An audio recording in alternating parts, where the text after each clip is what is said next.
Across centuries and civilizations, one question remains. What does it mean to be human when history itself begins to think? Professor Harari, if you could speak not to one era but to all of time, what truth would you share? That our greatest power is not our intelligence, but our ability to believe in shared fictions.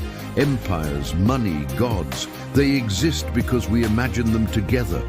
From the first whispers around a campfire to the intricate networks that span our globe, we have always been storytellers. It is this shared imagination that allows millions of strangers to cooperate, to build cities, to explore worlds beyond our own. This is the unique magic of our species, the invisible thread that weaves the tapestry of human history. From fire and myth to algorithms and code, humanity's greatest story is not its wars, but its ideas.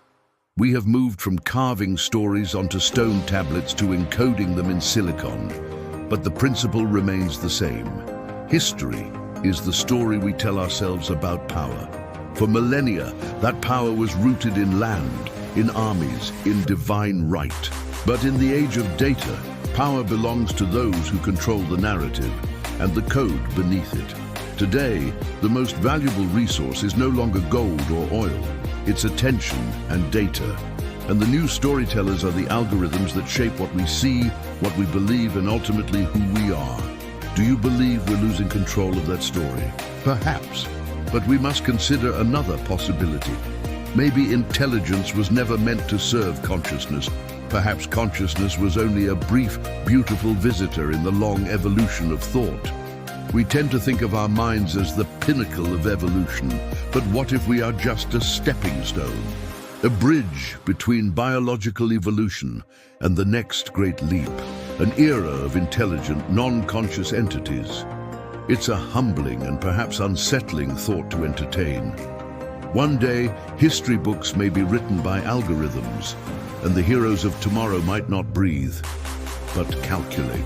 These new historians won't be biased by emotion or ideology, but they will operate on a logic we can barely comprehend. They might see patterns in our civilization that we have always missed, and their heroes might be equations or data points, not individuals. And what becomes of meaning when machines begin to dream? Meaning is not found, it is created. It is the answer we give to the silence of the universe. Even if AI takes our jobs, our art, or our stories, the fundamental question of why will still belong to us.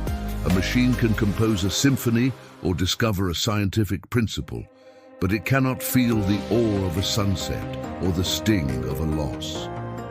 That is our domain, the sacred space where meaning is born. We are the only species that can consciously rewrite its destiny, and yet the only one unsure what it should become. We have the power of gods, but we still struggle with the anxieties of our hunter-gatherer ancestors. This is the great paradox of our time. We are more powerful than ever, yet more uncertain about our purpose. So what is your message to the next evolution of humanity? Remember your stories. Remember the myths, the philosophies, the revolutions, the art. Without them, no intelligence, human or artificial, can tell the difference between creation and destruction. Our stories are our moral compass. They are the repository of our values, our hopes, and our warnings. They are what make us human. To forget them is to lose ourselves. In every age, we asked what it means to be human. Now, for the first time, we must ask what it means to remain one. The future is a memory we have yet to make. Let's make it a good one.